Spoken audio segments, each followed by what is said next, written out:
Have you ever wondered where the Greek gods came from? Not just Zeus, but all of them. Like who were Zeus's parents and his grandparents.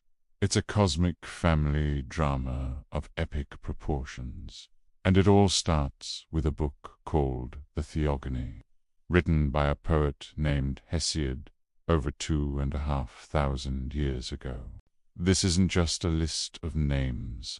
It's the ultimate origin story of the universe itself, according to the ancient Greeks. So, grab your popcorn, because this story has everything. Creation from nothing. Rebellious kids, overthrown parents, and a whole lot of chaos. Before anything existed, there was chaos. Literally, just a big, empty, gaping void. From chaos, a few primordial beings emerged. Gaia, the earth, Tartarus, the deep abyss, and Eros, the god of love and desire. Think of them as the universe's founding parents. Gaia, all on her own, gave birth to Uranus, the sky, and Pontus, the sea. She then married her son, Uranus, and together they had a whole bunch of kids. First came the 12 Titans, including famous names like Oceanus, Cronus, and Rhea. Then came the Cyclopes, one-eyed giants who were master craftsmen. And finally, the Hecatonchires, terrifying 100-handed, 50-headed monsters. Now, Uranus was not exactly a doting father. He was actually horrified by his powerful, monstrous children. So, what did he do? He stuffed them all back into Gaia, deep within the earth. As you can imagine, Gaia was not happy about this. She was in constant pain and furious with Uranus. So, she plotted her revenge.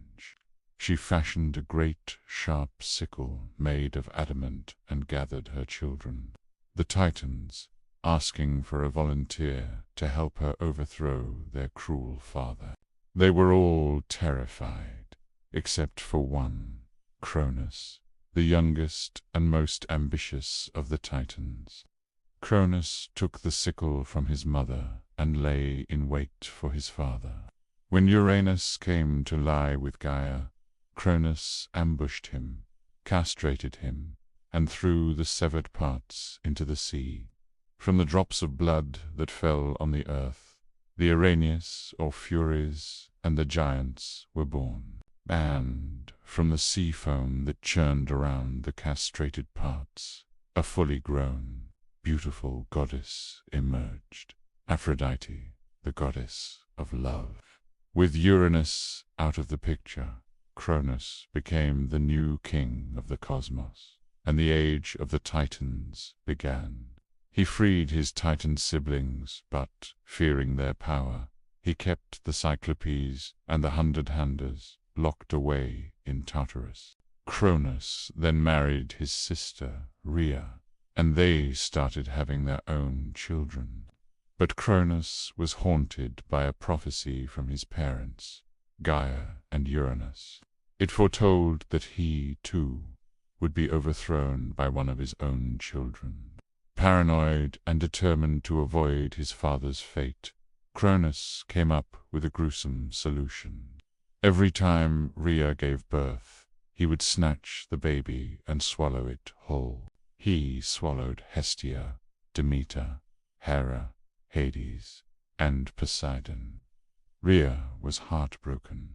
When she was about to give birth to her 6th child, she pleaded with her parents, Gaia and Uranus, for help. They advised her to go to the island of Crete to give birth in secret. There she gave birth to Zeus. To trick Cronus, Rhea wrapped a large stone in swaddling clothes and presented it to him. Without a second thought, Cronus swallowed the stone, believing it was his newborn son. Meanwhile, the infant Zeus was hidden away in a cave on Crete, raised by nymphs and protected by the Curetes, who would clash their spears and shields to drown out his cries. When Zeus grew to manhood, he was ready to fulfill the prophecy. He sought out Cronus and, with the help of Gaia, forced him to vomit up his siblings. First came the stone, then Poseidon, Hades, Hera, Demeter, and Hestia, all fully grown and ready for a fight. This was the beginning of the great war known as the Titanomachy, a 10-year battle between the new generation of gods, the Olympians, led by Zeus, and the old guard, the Titans, led by Cronus. Zeus also freed the Cyclopes and the Hecatoncheires from Tartarus. In gratitude, the Cyclopes forged incredible weapons for the gods, the lightning bolt for Zeus, the trident for Poseidon, and the helm of darkness for Hades.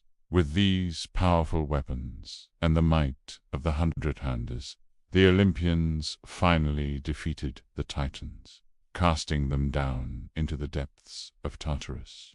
And so Zeus became the undisputed king of the gods, ruling from his throne on Mount Olympus, and a new order was established in the cosmos.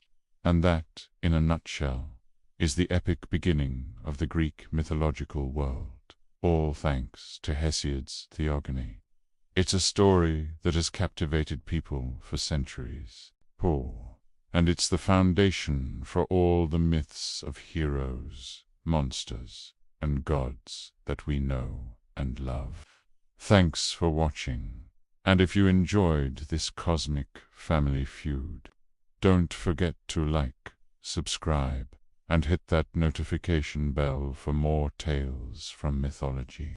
See you next time.